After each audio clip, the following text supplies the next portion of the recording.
তিনি তার জীবিকা নির্বাহ করতেন, সংসার চালাতেন। চলছে, কন্টিনিউ এরকম চলছে, ধীরে ধীরে ধীরে ধীরে। একদিন কি হয়েছে জানেন? রাতের অন্ধকারে আরেক মহিলা ওই বৃদ্ধ মহিলার গুটিগুলো চুরি করে অন্যত্র নিয়ে গিয়েছে। পাশের বাড়িতে তার যে চুরি করেছে, তার যে গুটিগুলো ছিল, সেই তার সাথে নিয়ে রেখে দিয়েছে। সাইজ একই রকম, দেখতে একই রকম, চেনার কোনো উপায় থাকে? বুড়িমা কি করলেন, পরদিন গ্রামের মুরব্বিয়ানদের, তাদের পঞ্চায়েতদের ডাকালেন, আসুন আসুন, অমুক আমার গুটিগুলো চুরি করে নিয়ে গেছে, আমি জানি গুটিগুলো এখানে রয়েছে, আমি বিচার চাইছি, আমায় কৃপা করে বিচার করে দিন, আমি বিচার প্রার্থী আপনাদের কাছে। ধ্যান দিই ভক্তবৃন্দ, গ্রামের সকল ভক্ত, অর্থাৎ যারা মোড়ল ছিলেন, প্রধান, ওনারা আসলেন। সবাই নয়, সকল আসলেন না, কয়েকজন আসলেন, কারণ গরিব তো, গরিবের বিচারে আমরা খুব কমই যাই। যদি জগতে ধর্নাঢ্য কোনো ব্যক্তি হয়, তবে তার বিচারে না গেলে কথা হয়ে যাবে, আসবে না আমার বাড়িতে। কিন্তু গরিবের বিচারে কয়জনা যাই? বুড়িমা আমার যে কয়জনকে পেয়েছেন তাদেরকে বলছেন, ওই যে গুটিগুলো রয়েছে না, ওই গুটিগুলোর ওইখানেই আমার গুটিগুলো রয়েছে, কৃপা করে উদ্ধার করে দিন, আমার সংসার চলবে না তো। মহিলার কথা শুনে গ্রামের মোড়লগণ বললেন যে হয়তো মহিলাটি পাগল হয়ে গিয়েছে, গুটি একই প্রকারই দেখতে, একই ভাবেই দেখতে, কিন্তু চিনব কি করে? যে না না না না, চলো চলো, এখানে চেনা যাচ্ছে না, চলো আমরা চলে যাই।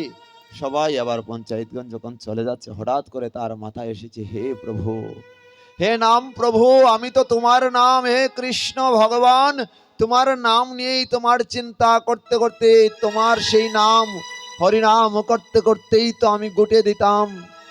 আজকে কি তুমি আমায় রক্ষা করবে না? আজকে কি তুমি আমায় বাঁচাবে না? আজকে কি আমায় অপমান করবে? নাম কি আমায় অপমান করতে পারে কোন ভক্তকে? জানি আমি ভক্ত নই, তবুও হে নাম প্রভু, কৃপা করো। ভক্তের ডাকে নাম প্রভু সাড়া দিলেন। কি প্রমাণ দেবে তুমি বলো বুড়ি? গুটি তো একাকার হয়ে আছে। না, ওই গুটির মধ্যেই রয়েছে আমার গুটি। আমার একটি কথা শুনবেন